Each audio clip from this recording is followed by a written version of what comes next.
Good morning, church. It is so good to be here with you all. My name is Hannah, and I am the preaching resident here at First Temple. And if I have not had the opportunity to meet you, would you do me a favor? And after the service, I will be outside in our connection point behind these glass doors. Please come by and shake my hand and let me get to know you. Because I have been a member of First Temple here for about 4 years now, and one of the biggest joys about being a part of this church is getting to meet all of you, getting to hear your stories, getting to shake your hands. So please, would you do that for me? I also want to welcome our friends who are watching online. Thank you for joining us this morning. We see you. We're glad that you're here. So my title, preaching resident, it's a little confusing, right? There's been some confusion about what exactly that means. So I will make it simple. My job is the job that all of you have secretly dreamt of before. Because every week I get to meet with our pastors, Joe, Evan, Josh, and David Goddard, and I get to tell them everything I don't like about their sermons. Right? It's great. Don't lie to me. You've all dreamt it. I know you have. But that dream might be a little bit of a nightmare when you realize that come Tuesday afternoon when all of us get together and meet, they get to say anything they want about my sermons to me. So maybe you're not too excited about taking my job now. We'll see. Who knows?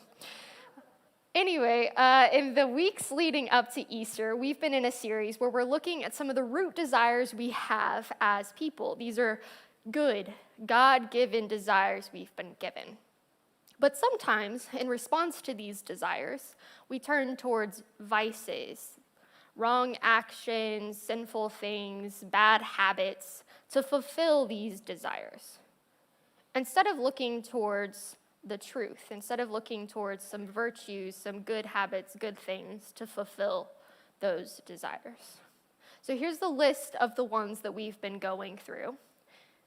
And this morning, we're going to look at the root desire to be worthy, to have honor, and examine maybe why it is that sometimes we are prone to go to envy instead of showing kindness to our fellow people. So let's look at envy. This vice isn't explicitly listed in Colossians 3 with the rest of these vices, but it is throughout the Bible. Like, this is a thing that people have been dealing with for a long time.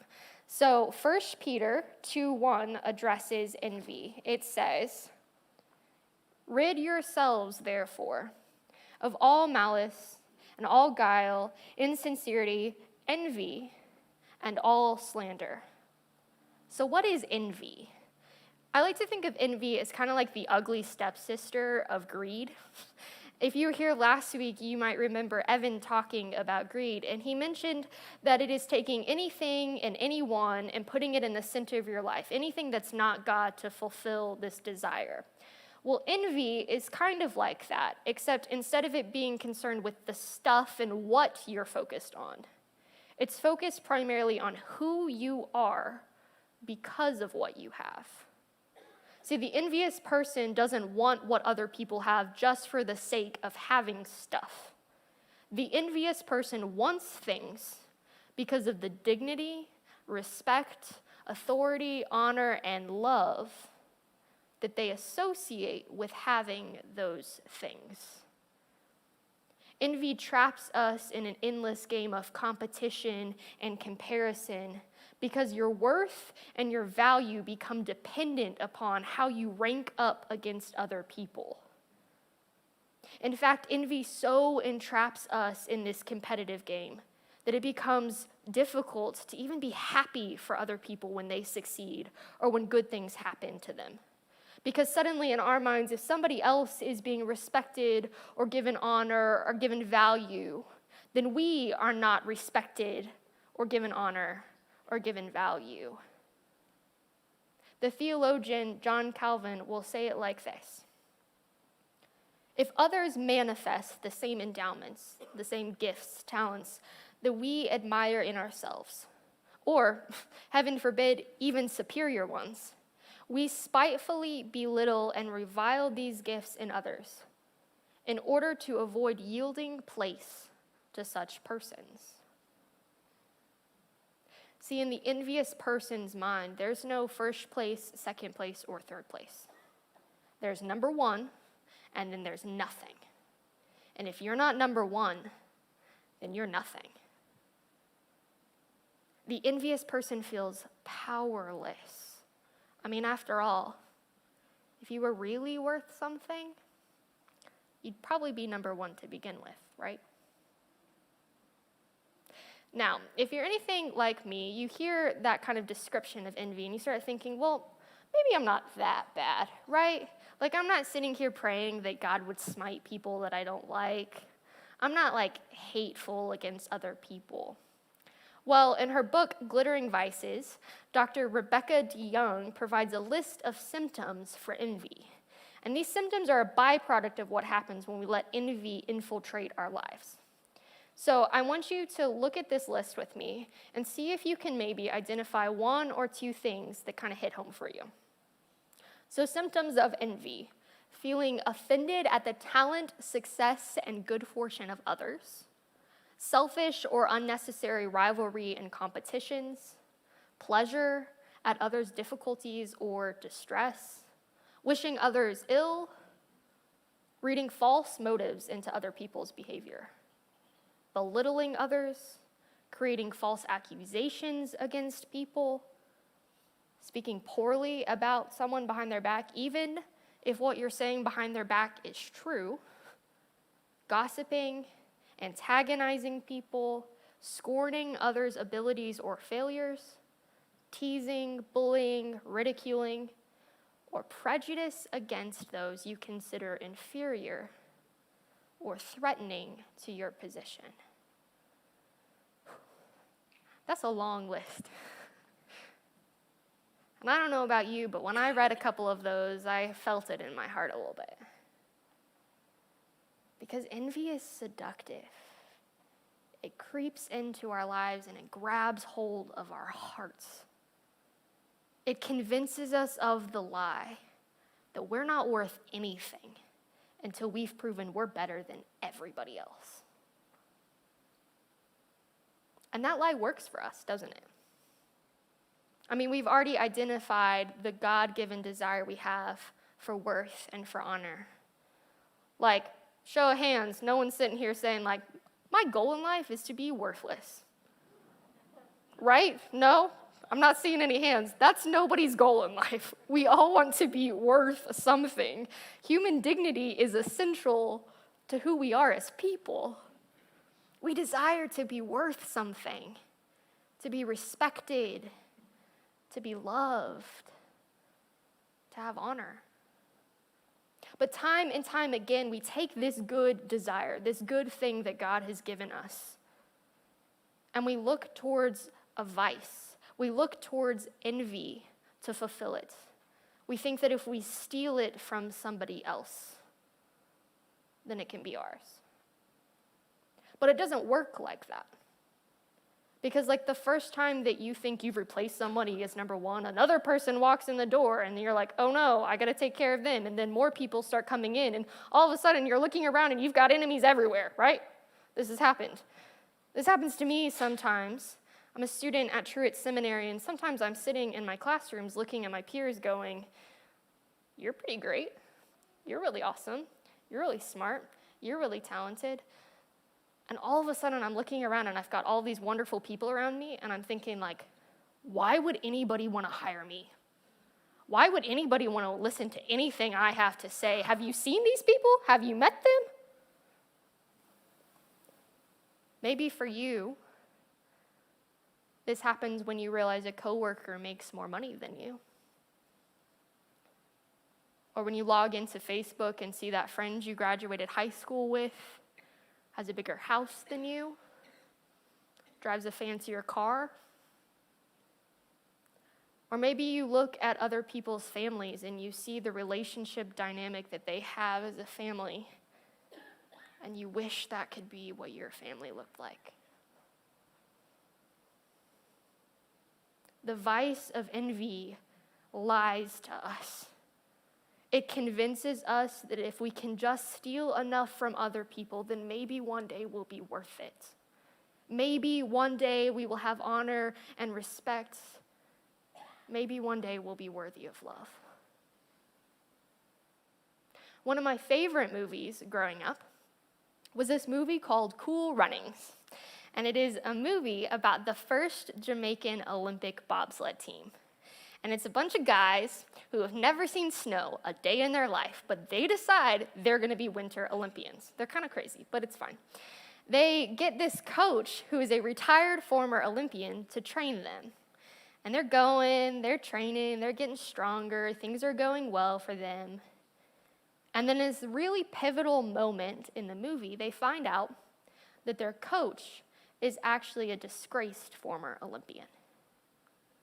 They find out that in his last race, he was disqualified because he got called out for cheating at the sport. And the team leader says, "Coach, why'd you cheat?" And the coach said this.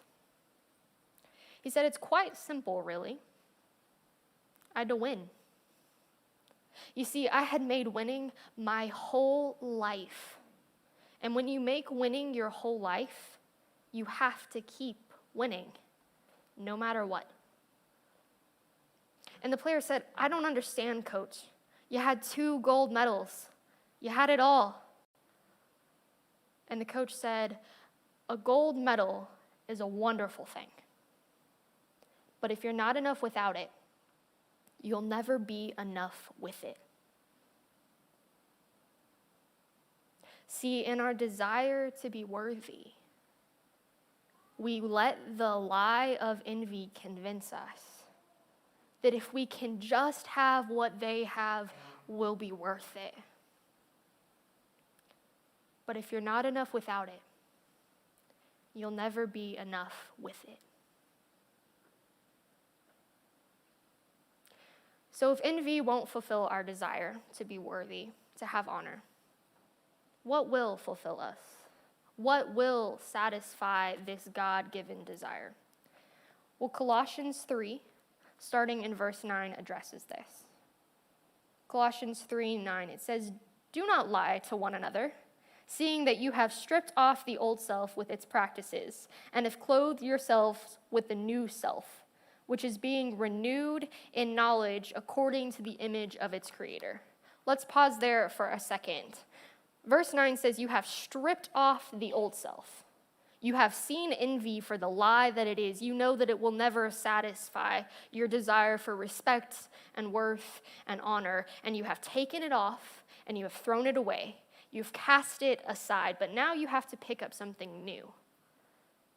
You have to put on this new clothing.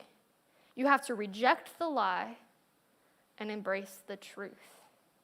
Truth that is being renewed in the knowledge according to the image of the Creator, verse 10 says.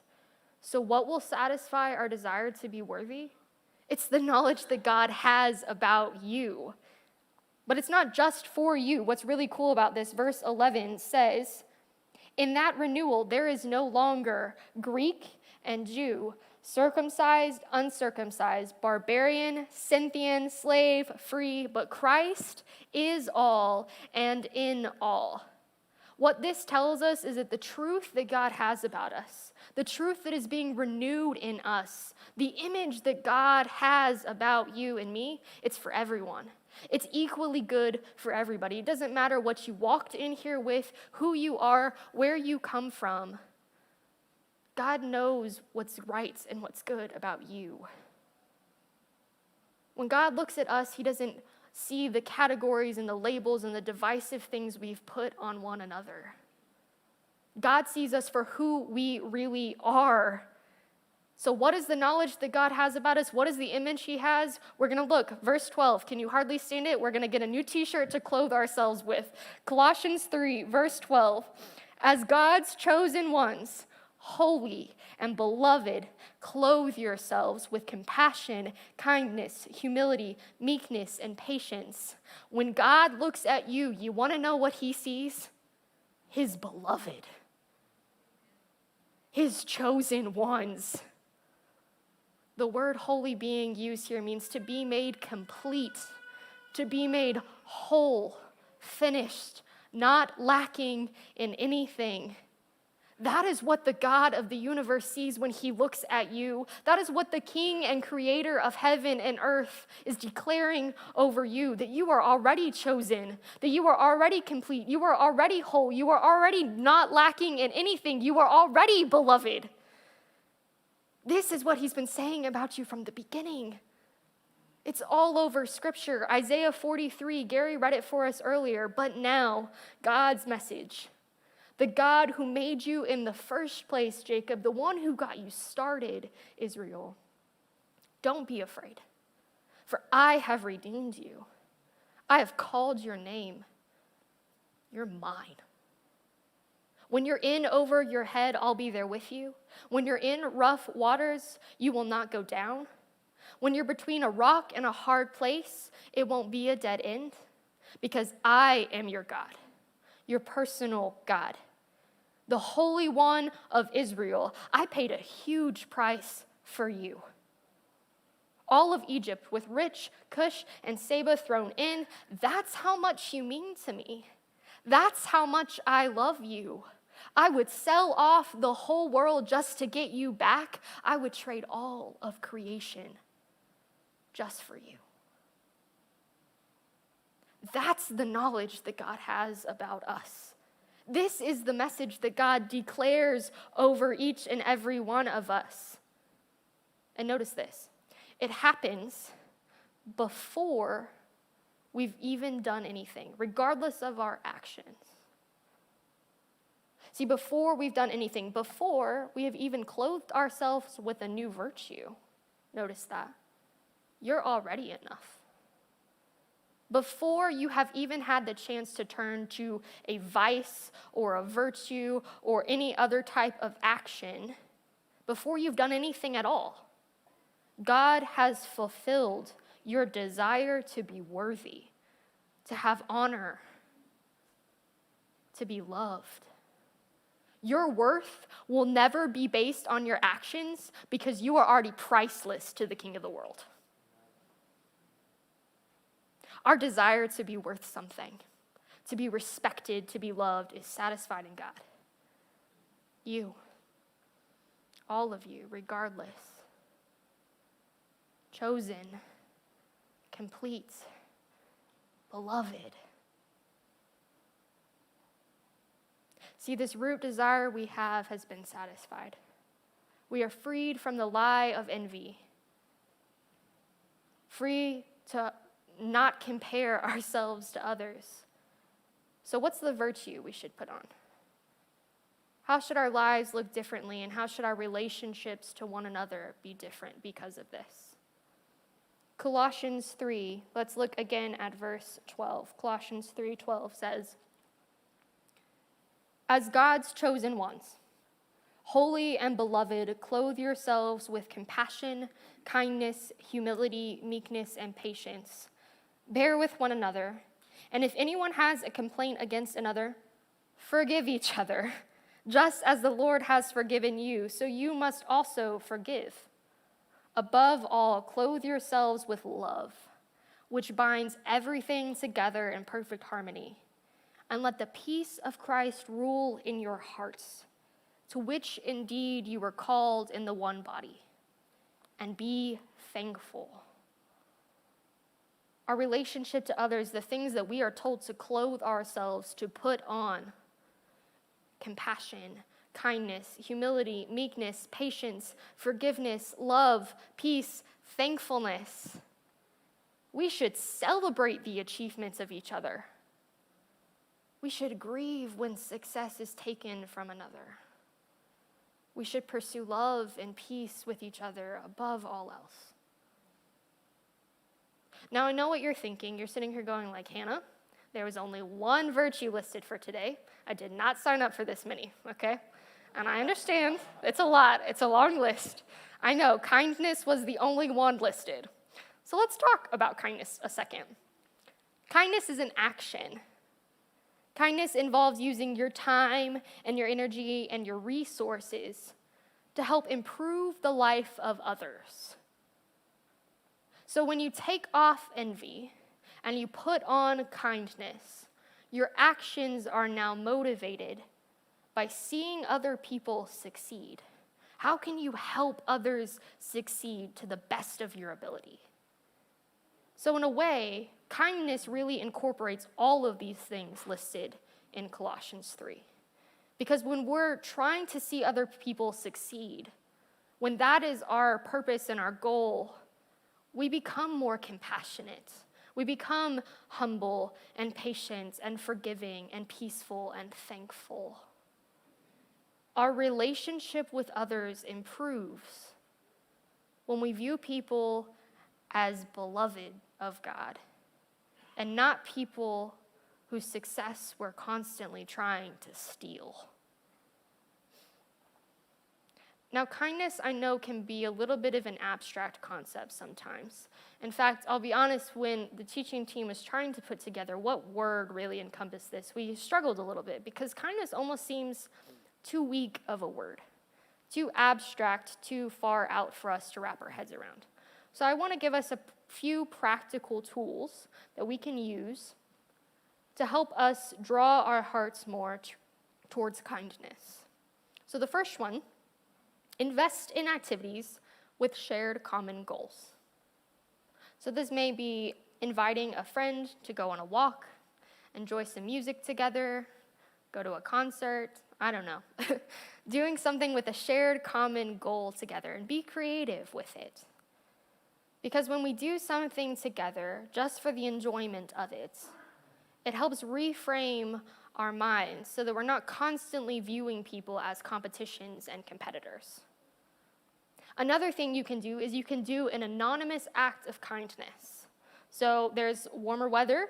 Maybe you could sneak off and mow your neighbor's lawn for them and don't tell them about it. Or maybe you could buy a cup of coffee for one of your coworkers or a friend and put it on their desk, but don't tell them it was you. What can you do to bring kindness to somebody's life today? Just so that you make their day better, not to do anything for yourself. Another thing you can do is you can pray for the person you're envious of. That's something that I'm doing right now. As I mentioned earlier, sometimes in seminary, I look around and I start to see like enemies everywhere. And so there's one person in particular that I've noticed something in my heart for. So now every time I see them in the halls or I think about them, I make a point to pray for them. I pray that they would have a good day. I pray that their ministry would succeed. Pray that God would use them. And I'm hoping that as I pray, my heart would begin to change towards them. Would you join me in praying for the people you're envious of? The last thing you can do is you can practice gratitude. So maybe keeping a journal of all the things you're thankful for, or maybe you text a friend every day something that you're thankful for, something gracious that's happened. Because I think when we start thinking of all the good things that we've been given in life, we start to realize that so many of the things we've been given in life have nothing to do with what we've done to deserve them. It tunes our heart more so that we are free from the fear that God's love is conditional. Practice gratitude this week. Friends, God has called you worthy. Be free from the lie of envy and embrace kindness towards one another today. Would you pray with me? God, we are in awe of you. How deeply you love us, how much you desire to be with us, the fact that you would go all the way to the cross just to prove your love. God, we struggle to accept this love sometimes, so would you help us? Remind us of who we are. Let us see others the way that you see them. Would we be vessels of your kindness today? We love you too, Lord. Amen.